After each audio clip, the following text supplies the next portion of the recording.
Employees today are being bombarded with messages like this. Within a couple of years, we do not need you anymore. You will be replaced by technology and AI. And even if you create psychological safety in the workplace, this message goes straight through that. I'm going to give you a 1-minute challenge. Think about what makes you feel most seen, valued, and heard at work.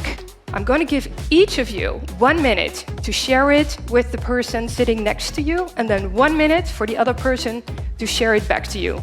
Go.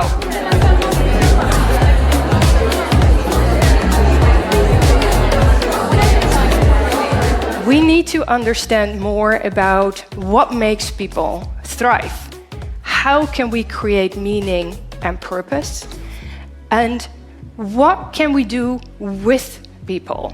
And then, when you hear these types of statements that almost everything will be generated by AI, how do you think that makes people feel? How we build these companies on the work that they have done.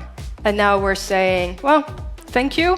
Oh, by the way, you put the technology, you enabled that technology, and you made all that possible for us, but now we're going to use technology. The statements that we make in the external world are way ahead of what is actually happening in our companies. But our employees are reading this and they are thinking, what is going to happen with my job? But fortunately, we still have a human edge. And if you look at the top 10 of the fastest growing skills by 2030, you see that they are all superhuman. These are the skills that we need to focus on. These are the things that we need to tell our employees. Now you see things like creative thinking, leadership, social influence, talent management, environmental stewardship, all things that we need people to do.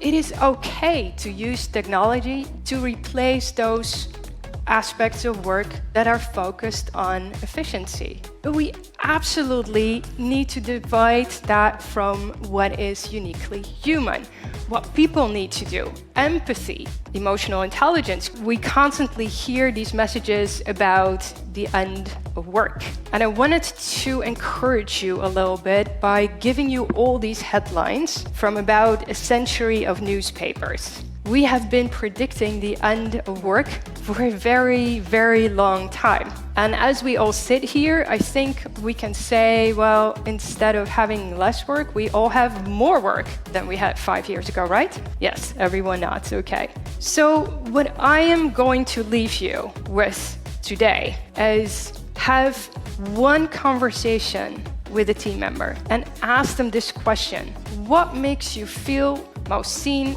heard, or valued at work? And I would encourage you to listen, to ask them questions, to don't make any assumptions.